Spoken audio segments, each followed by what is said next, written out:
Assalamualaikum warahmatullahi wabarakatuh. Waalaikumsalam warahmatullahi wabarakatuh. Kami dari kelompok berapa ya? Kelompok 8. 8, oh ya, kelompok 8. Kelompok 8 akan melakukan sesi diskusi soal neuroscience dan Neuropsikologi, neuropsikologi kekuasaan. Ya. Nah, berikut topiknya akan kami mulai berupa apa topiknya tadi? Neuropsikologi. Ya. Ya. Tapi kita kayak kenalan dulu sih, Bro. Nah, saya Mahathir Ya. Muhammad. Saya Bay Alia Zulfianti. Dan saya Bagus Fatiudian. Oke. Kita lagi di mana nih, Bro? Lagi di Gerung ini. Hasilnya Di Gerung ya, jauh banget ya dari Mataram. Iya, Sekitar jauh banget. 30 menit ya? 33. 33 menit? Ya. Sumpret, dihitung dong. Ya Mantap. dihitung lah. Siap. Gimana? Oke, jadi kita lanjut nih materinya. Ya lanjut. Cukup menarik ya, Bro, neuropsikologi. Ya lumayan menarik. Kayak gabungan neuro dengan psikologi. Artinya neuro kan otak nih, Ya. psikologi adalah perilaku manusia. Tapi sekarang kita bahas khusus ke kekuasaan kan. Tapi nggak apa-apa, kita senggol-senggol dikit lah. Oh, siap. Menarik tuh. Oke. Jadi neuro, apa sih itu neuropsikologi? neuropsikologi itu kan kita bakal fokus bagaimana pemimpin itu untuk bagaimana otak pemimpin itu untuk mengambil keputusan. Ya. Jadi ntar kita bakal ngelasin sedikit-sedikit tentang neuropsikologi itu kayak gimana, bagaimana kita membaca emosi pemimpin itu, dan bagaimana caranya kita sebagai anggota bakalan notice kalau pemimpin kita itu lagi dalam cemas kah, stres kah, dan lain-lain gitu. Wah, menarik banget ya, Bro. Terus gimana? Ya menurut saya sendiri bentar. Nanti dekat. Dari segi kekuasaan aja, Bro. Dari segi kekuasaan ya. Dari segi kekuasaan gimana kalau kita bahas soal Perang Dunia Kedua tuh? Wah, menarik sih, Bro. Bisa ya.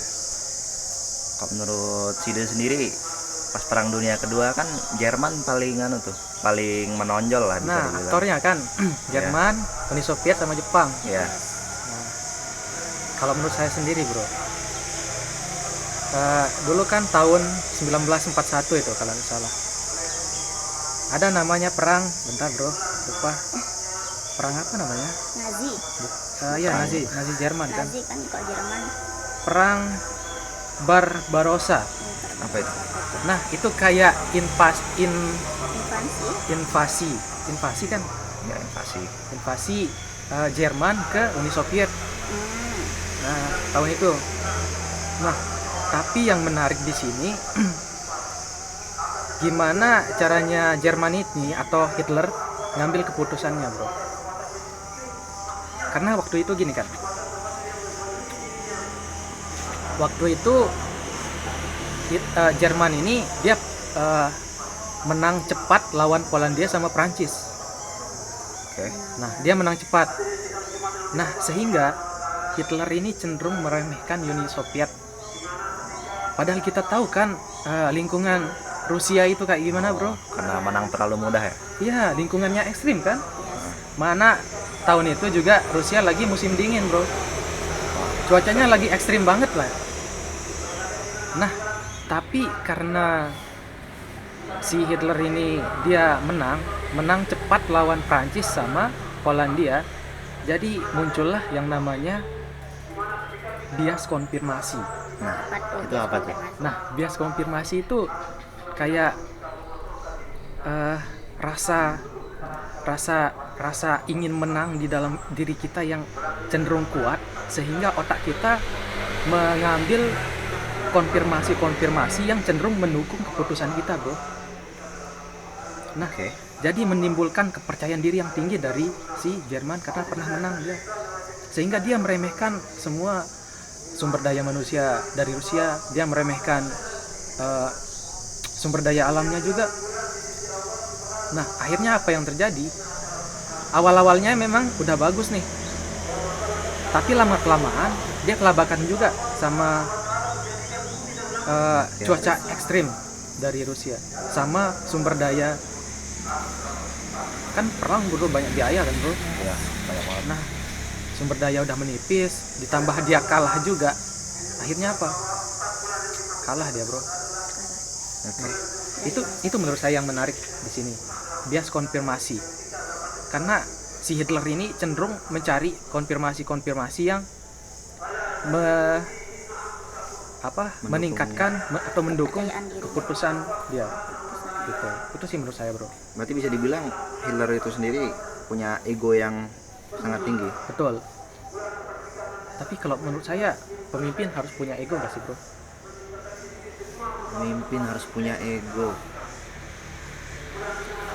Kalau ego saya kurang setuju sih, tapi lebih tepatnya itu kepercayaan diri.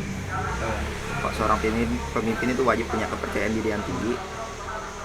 Tapi kalau egonya pemimpin itu tinggi, ya kemungkinan bakal sama juga kasusnya kayak Hitler tadi, bakal kelabakan juga ujung-ujungnya karena terlalu mempercayai apa yang dia pegang. Betul. Tapi menurut saya di satu sisi juga pemimpin itu kayak nggak boleh cepat terpengaruh sama pemikiran orang lain bro. Kayak dia harus benar-benar, kalau itu yang dia yakini dan itu yang terbaik, maka dia harus ambil gitu. Wah mantap. Ini distraksi ya guys. Gede banget. Apa namanya ini bro? Namanya Kalau di tempat ente apa namanya? Hedek kalau nggak salah. ada Iya, kalau di tempat saya lupa sih bro. Tapi itu biasanya tanda-tanda ini kan bakal cerah panas gitu kan. Iya sih. Kita lanjut dong bro. Nah, ini sampai mana tadi? Sampai ini ego Oh, sampai ini kan, sampai pemimpin. tidak mungkin Bisa. pemimpin nggak punya ego yang tinggi. Iya. Tadi kan kamu bilang kalau pemimpin itu tidak apa namanya? Tidak bisa tidak memiliki ego yang tinggi. Nah, bukan itu. Apa? Tidak bisa terlalu cepat mempercayai orang lain. Ya, Karena- tidak boleh terlalu cepat mengambil keputusan dari hanya pemikiran orang lain bro. Oke. Nah, kalau itu menurut saya bisa sih. Tapi lebih enaknya itu sebagai pemimpin dia harus memikirkan hasil pemikiran orang lain juga. Kayak referensi dari orang lain. Karena pemikiran dari orang lain itu penting juga loh. Kayak contoh misal kamu mau ngambil keputusan dalam bidang finance atau Ya. yang berhubungan soal finansial kamu sendiri. Ya. Kamu pasti menanyakan orang lain kan untuk mendapat referensi dari orang lain tersebut. Dan kamu biasanya pasti kan nggak nanya cuma satu orang, tapi banyak orang gitu Ya.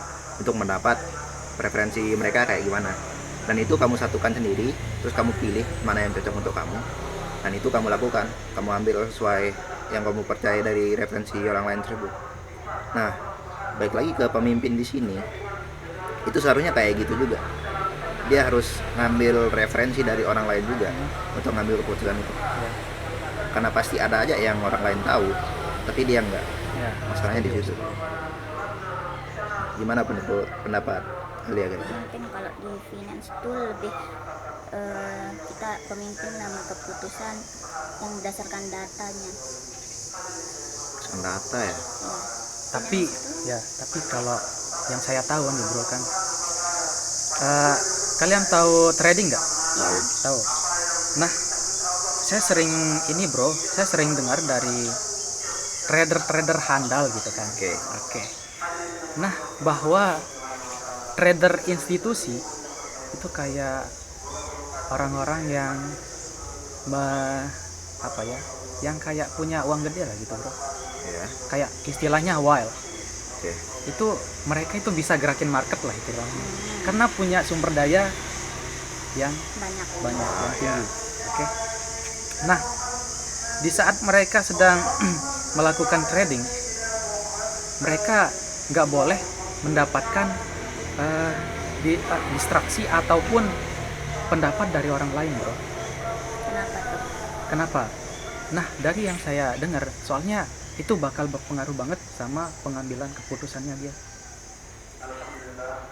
Jadi orang-orang cenderung kalau trading itu entah gimana pun caranya, yang penting strategi itu bisa dia terapin dan itu berjalan, maka itu fair-fair aja, walaupun dia cuma tarik-tarik garis. Ya, dia cuma lihat apa demand and supply-nya. Nah, jadi kalau dia mendengarkan pendapat dari orang lain, maka mereka akan cenderung gagal, bro. Oke, kalau di sini saya bisa bilang setuju karena setiap orang pasti punya pengalaman yang beda-beda ya. Betul. Apalagi kalau soal orang yang udah tahu banget soal finance, iya, dunia finance atau dunia trading. Itu kadang mereka nggak perlu tahu pendapat orang lain karena betul, mereka betul. sendiri sudah terjun di situ. Kayak insting kan? Iya. Iya, betul. Karena biasanya orang sudah semakin lama mereka di suatu bidang, maka mereka sudah tahu apa yang bakal mereka lakukan. Siap. Kayak insting bertahan hidup lah. Kan kita nggak perlu ngajarin hewan tuh gimana cara berburu. Iya. Nggak perlu ngajarin laba-laba contohnya untuk membuat sarang. Nggak perlu kan? Iya. Mereka karena mereka sudah hidup di situ, jadi mereka tahu instingnya kayak gimana. Ya naluri mereka tahu lah kayak gimana. Nah, tapi kalau soal pemimpin di sini itu gimana tuh? Bisa nggak secara naluriah pemimpin itu senatural itu gitu tanpa memerlukan pendapat orang lain? Kalau menurut saya pribadi ya, bro, jawabannya bisa iya, bisa enggak. Gimana tuh? Nah, contohnya tahu SBY kan? Tahu lah. Nah, pada salah satu buku yang ditulis oleh siapa namanya? Salah satu ini sekretaris beliau. Oke. Saya lupa namanya, tapi buku judulnya itu apa ya judul bukunya, bro? Lupa. Harus bisa. Oke. Tahu nggak? Nah, kurang tahu sih. Nah, di sana ada salah satu peristiwa pas tsunami Aceh. Bergumpat. Ya, Ya. pas tsunami Aceh. Nah, yang menarik adalah saat tsunami Aceh itu kan beliau lagi di Papua nih, lagi ngerayain Natal. Iya. Kan akhir tahun itu kan? Ya. Oke. Nah, kemudian setelah beliau tahu berita itu, beliau langsung ke Aceh nih. Dari Papua langsung ke Aceh. Nah, yang menarik adalah ketika beliau mengambil keputusan. Keputusannya itu beliau membuka negara ini bagi siapapun dari negara luar untuk membantu gitu. Ya. Kenapa? Di sana waktu itu dia banyak yang tentang, bro. Karena punya risiko juga kan. Iya. Kalau orang-orang dari luar itu bisa masuk tanpa visa dah lain sebagainya kan. Bisa jadi ancaman. Paspor. Kan? Iya, betul, bro. Kita nggak tahu kan yang berniat buruk bagi kita itu siapa.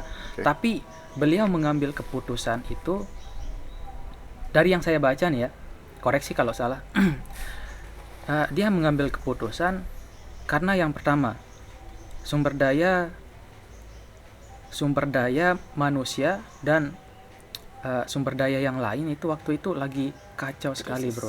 Lagi krisis. Ya betul, lagi krisis.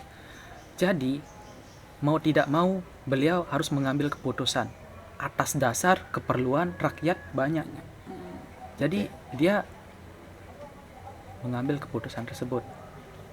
Jadi walaupun ya kita tahu banyak sekali potensi bahayanya, bro. Tapi kita lihat hasil akhirnya. Kan berhasil kan, bro, tentunya. Oke, sekarang saya tanya ke Bro Bagus atau bro. Alia. Di sini SBY kan? Ya. SBY itu ngambil keputusan secara logika atau emosi? Menurut pandangan Sida aja. Kalau menurut saya dua-duanya sih, bro. Yang pertama secara logika, berdasarkan pertimbangan-pertimbangan yang tadi. Secara emosi, beliau udah turun langsung nih, bro, ke jalan, ke lapangan. Bisa kebayang nggak sih kita lihat mayat-mayat yang berserakan di pinggir jalan kayak sampah, bro? Oke. Itu tekanan psikologi, bro. Berarti nyambung ke mental juga dong itu. Iya, tentunya. nyambung ke neuropsikologi yang kita bahas sekarang. Ya, Oke.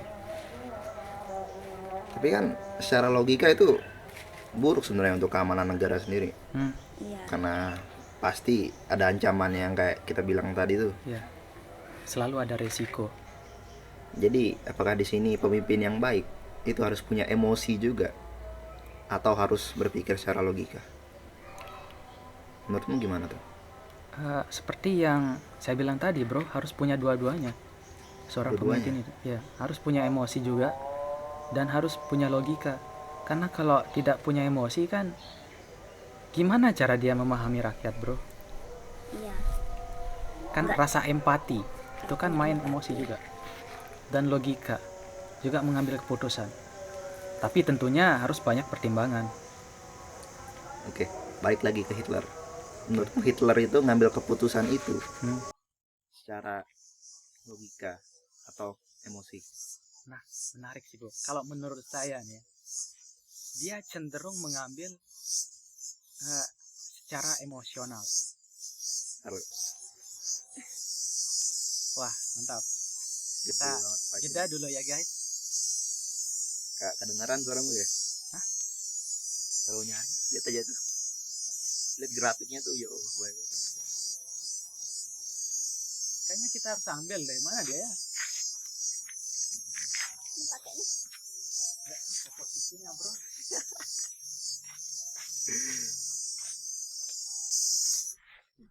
Itu dia. Oke, aman.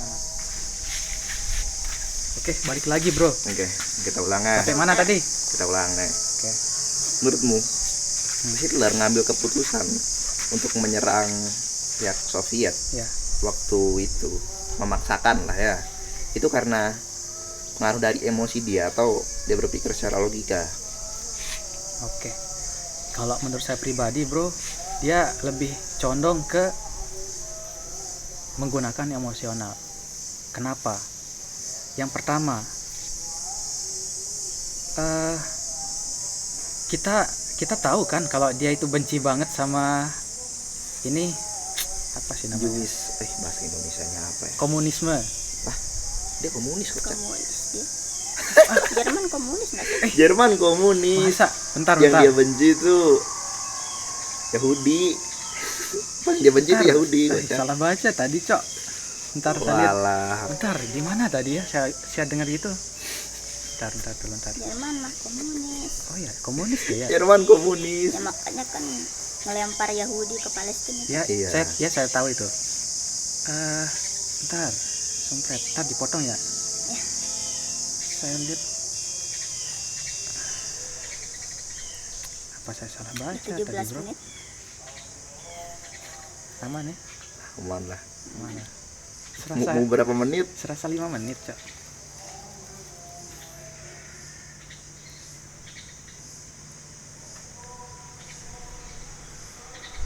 Bentar, bro.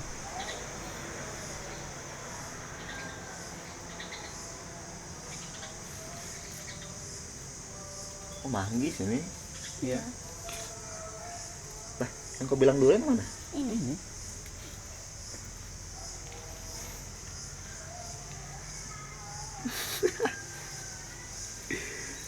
Anjir, ChatGPT saya error, Cok. Gimana, mau lanjutin di bidang itu atau Udah lanjut dah. Ada tadi yang saya ini, bro, yang saya ingat-ingat dikit. setahu saya Hitler tuh benci Yahudi doang kayaknya dah, sama pengen menguasai dunia. Bahasa lainnya Yahudi mungkin.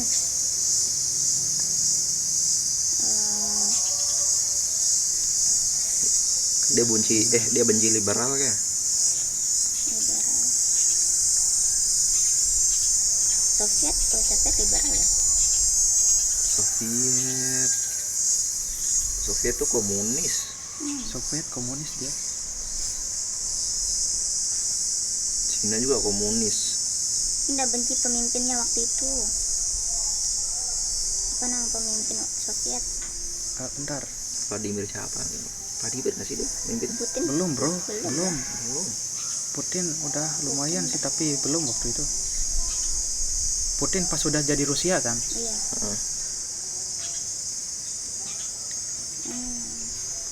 Belum. Bentar, anjir. Hilang, Cok. Gimana ya? Berarti topik yang tadi hapus nih. Bentar dulu. dia cenderung ambil secara emosional. Karena kayak yang udah saya bilang tadi, dia menang pas lawan Prancis dan Polandia, itu yang meningkatkan kepercayaan dirinya dia. Oke. Nah,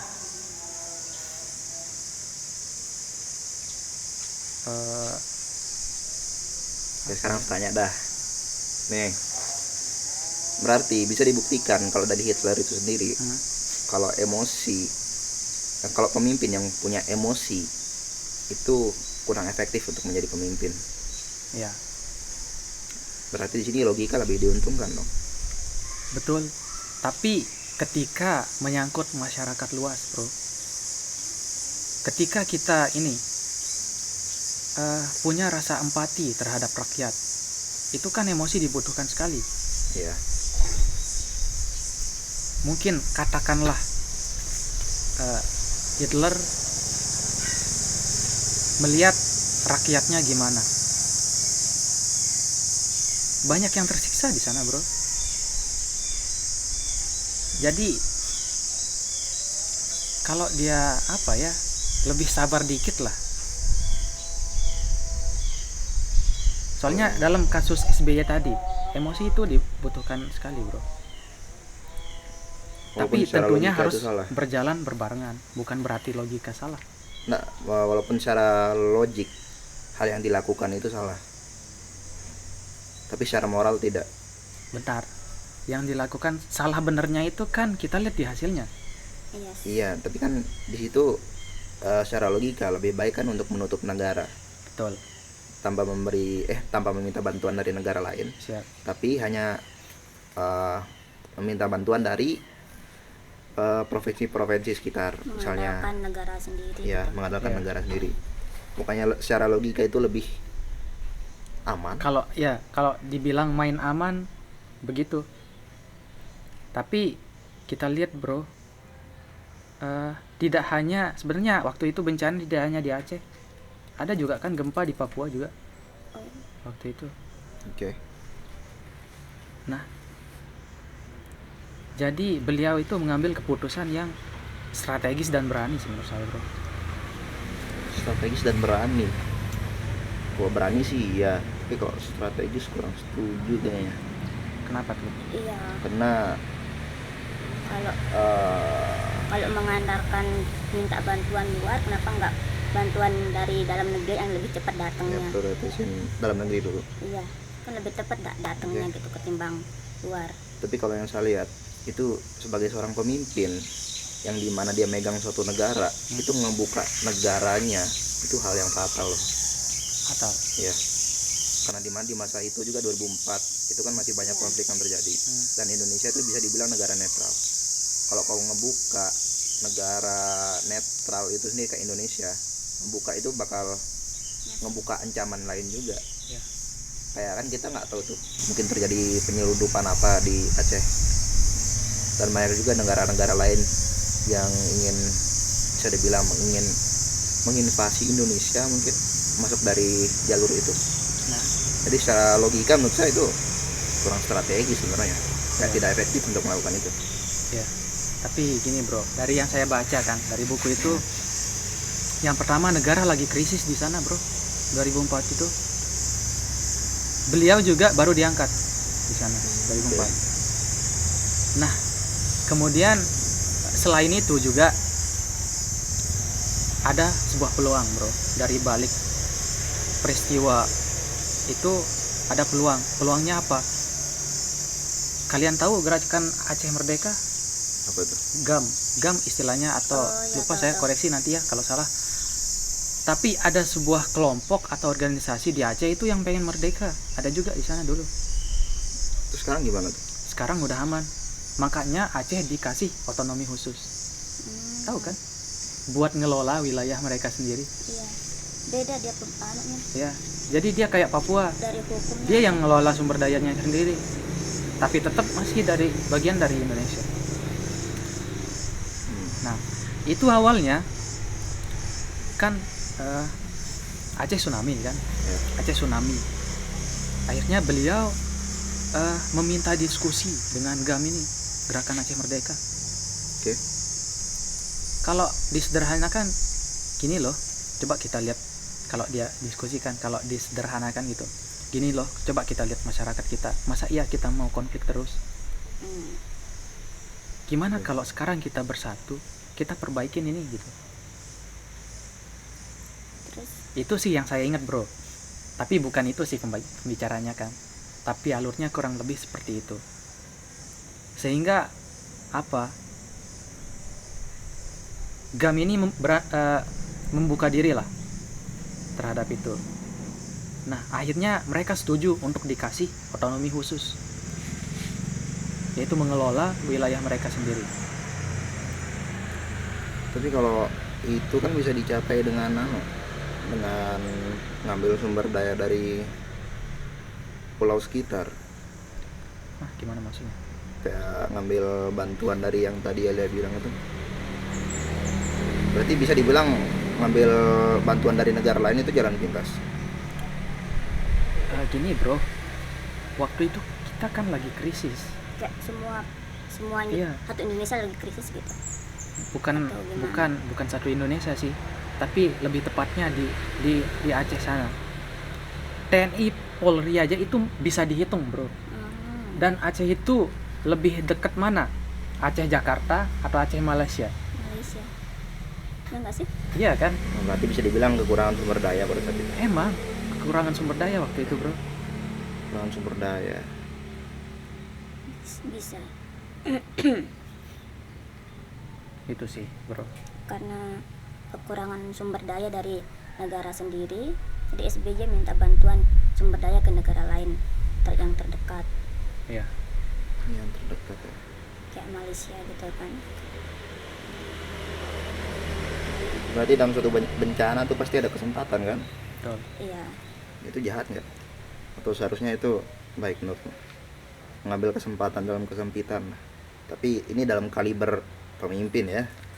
Gimana? Kesempatan untuk negara sih bagus bro, tapi kesempatan untuk diri sendiri tuh bukan lah. Ntar dulu, nggak bisa tuh, nggak setuju saya. Loh gimana? Kesempatan untuk negara yang mau menginvasi Indonesia tuh ya bagus sih, tapi kalau untuk negara Kesempatan dalam Indonesia kesempitan. sendiri, ya nggak bagus. Kesempatan dalam konteks untuk Beda kebaikan negara. nih. Beda nih. Oh, itu bagus loh. Nggak bro. nih, beda. Tadi kan bencana Aceh. Yang susah siapa? Warganya kan? Ya. Yang susah warganya. Berarti di mana di saat itu juga ada organisasi apa tadi? Gerakan Aceh Merdeka. Ya, Gerakan Aceh Merdeka. Yang dimana itu membahayakan kan negara kan? Ya tentunya. Itu kalau yang saya lihat dari kalau pemimpin pada saat itu ya, itu dia mencoba melakukan itu untuk kebaikan negara atau kebaikan warga. Kan itu dua hal yang berbeda tuh. Contoh subsidi bagi negara baik nggak? Kalau dilihat secara data itu buruk bagi negara. Ya. Tapi baik nggak untuk masyarakat? Oke. Baik kan? Ya. Nah, menurutmu di mana di situ tuh? Pada saat itu. Gini, katakanlah kalau GAM ini masih lanjut sampai sekarang, masih lanjut menggerogoti nih. Ya. Siapa yang susah, bro? Pemerintah. Pemerintah juga, warga juga. Warga dalam hal apa? Ya, kita lihat Papua. Warga resah nggak? Kurang tahu kalau itu. Ya jelas resah lah, bro. Warga mana dulu? Papua nih. Oke. Itu kan warga termasuk lah, bro. Iya, termasuk. Nah, katakanlah si GAM masih. Warga sana resah nggak? Warga yang nggak ikut masuk ke GAM-nya itu. Iya. Tentunya resah dong, bro. Oke. Terus negara ada efek buruk nggak ke negara? Ya jelas lah, Jelas ada. jelas ada. Jadi gimana di situ? Menurutmu Pak SBY di situ ngambil keputusan untuk kebaikan negara atau kebaikan masyarakat? Dua-duanya, bro. Satu, nggak bisa dua-duanya. Loh, kan kebaikan untuk masyarakatnya jelas kan? Iya. Krisis lebih cepat ditangani. Iya. Kebaikan buat negaranya, GAM udah nggak lagi. Enggak, soal kebaikan buat negara itu nggak bisa karena tadi mengundang negara lain. Iya, Itu itu satu jelas-jelas sisi. buruk untuk negara. Jadi Ya, jelas. Jadi nggak Iya, bisa, iya, nggak tahu. bisa dibilang untuk kebaikan negara di sini. Oke. Itu sebenarnya hanya bonus saja bisa dibilang. GAM itu hilang itu bonus sebenarnya di situ. Ya. Tapi coba kita bicara hasil akhirnya, bro. Sekarang kita lihat Oke. nggak ada kan? Tapi kan nggak bisa nentuin hasil akhirnya kayak gimana. Pada saat itu kan nggak bisa. Contoh pada saat itu, Pak SBY memikirkan apa? Apakah dia bisa memikirkan hasil akhirnya itu bakal kayak gitu? Yang dia yakini iya. Yang dia yakini ya. Iya. Berarti logikanya mikir iya. Iya. Kan kita lihat hasil akhirnya. Kalau hasil akhirnya katakanlah pada waktu itu Indonesia masukkan banyak teroris, bro. Asumsi lah ya, asumsi. Ya, asumsi, bro. Kemasukan banyak teroris dan akhir ini Indonesia nggak ada. Berarti jelas itu buruk banget dong, bro. Tapi nggak bisa Berarti dong. baik buruknya itu tergantung hasilnya. Iya, hasil akhirnya menentukan baik atau buruk. Berarti pas Berarti bisa kejadian- dibilang secara emosi dong kalau gitu. Secara emosi dong. Kenapa? Karena nih sesuatu yang kau nggak tahu kedepannya kayak gimana, itu pasti pengambilan keputusan secara emosi. Loh, belum tentu, bro. Kita bicara konsep peluang. Loh, nih. Konsep peluang. Iya. Nih, bro. Dari mana itu konsep peluang? Bentar, saya mau tanya. SBY ambil keputusan itu lempar koin atau enggak? Enggak dong. Iya, jelas. Pasti Tapi jelas Dia dong. baca Lempar data gitu, kan? iya. Dia baca data. Iya kan? Oke. Iya kan? Oke. Jadi bukan emosi juga. Emosi emang ada perannya. Tapi logika juga ada. Enggak, soalnya di sini kalau secara logika kau pasti mikirin di mana situasi yang win-win solution.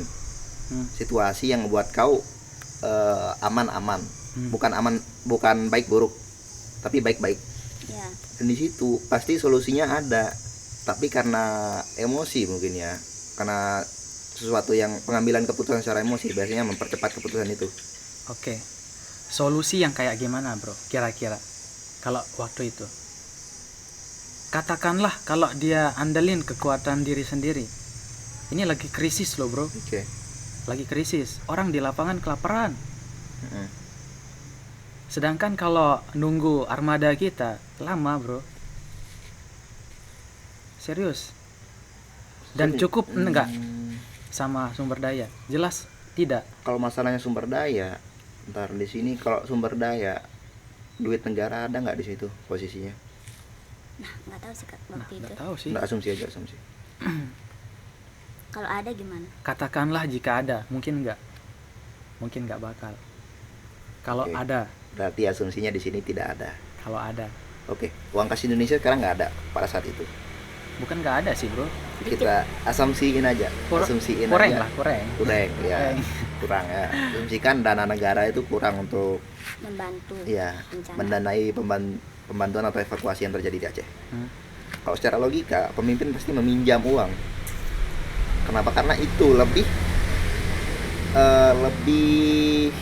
gimana dibilangnya? Lebih kayak ancamannya lebih sedikit daripada kamu ngambil keputusan untuk membuka negara. Oke. Berarti kalau secara apa yang saya bilang tadi, itu bisa dibilang SBY itu mayoritas pengambilan keputusan dia itu secara emosi dan dia tidak memikirkan secara logikanya gimana. Oke.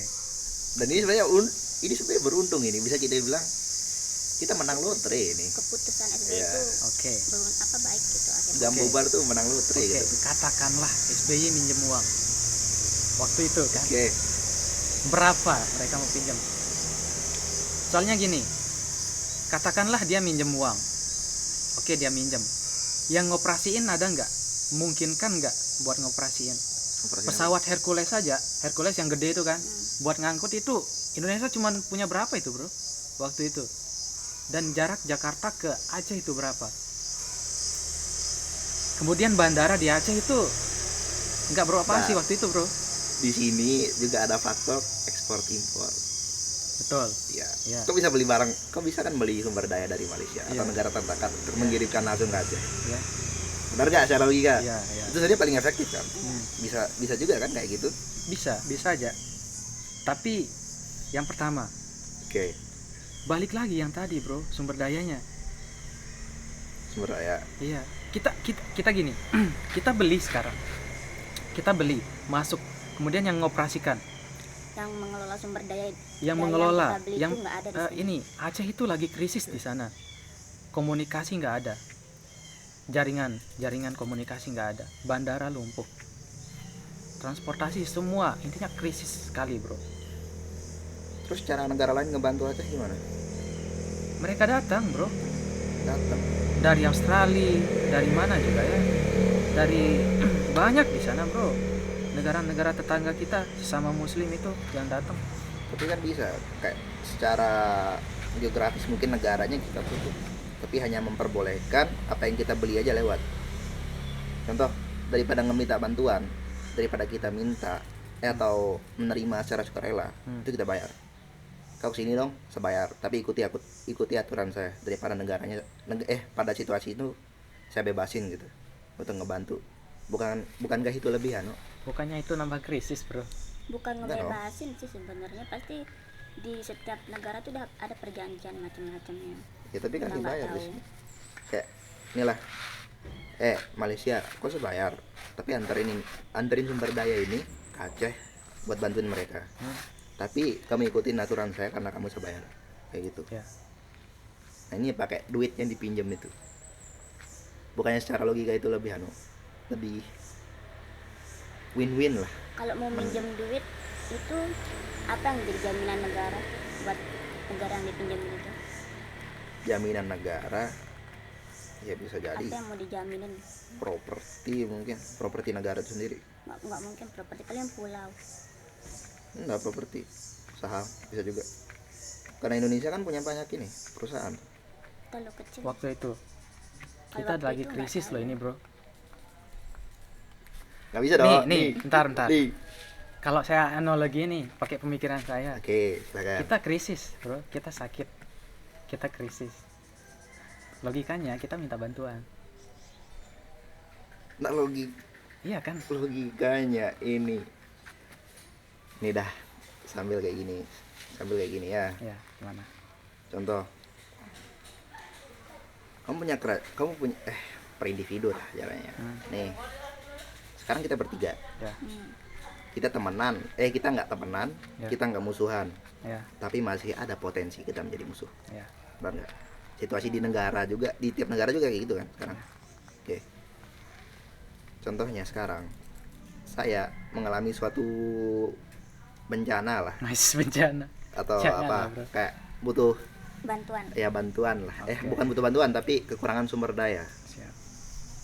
Secara logika saya bakal ngebuka ancaman, ngebuka ini apa sih namanya, ngebuka potensi ancaman untuk bicara ke negara lain atau orang lain ini, atau saya berusaha sendiri.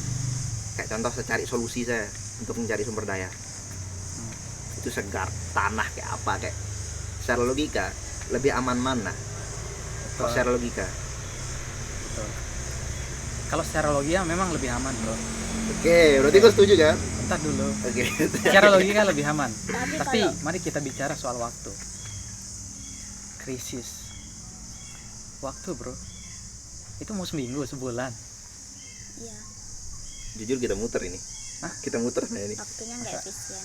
Ya, enggak pembahasannya muter. Oke, jadi gini. SBY di situ secara mayoritas dia berpikir secara emosi, logika. Secara mayoritas lah. Kalau saya masih tetap kayak yang tadi sih, bro. Oke, Ya. Dua-duanya. Ya. dua-duanya. Kok kamu logika? Nah itu emosi, dia berpikir secara Oh, ya, emosi kalau emosi. itu. Tidak sepenuhnya emosi, bro. Ya tidak sepenuhnya emosi emang. Tapi karena ada potensi ancaman itu loh, jadi menurut saya itu tindakan yang kurang efisien. Jadi saya berasumsi kalau dia ngambil keputusan secara emosional.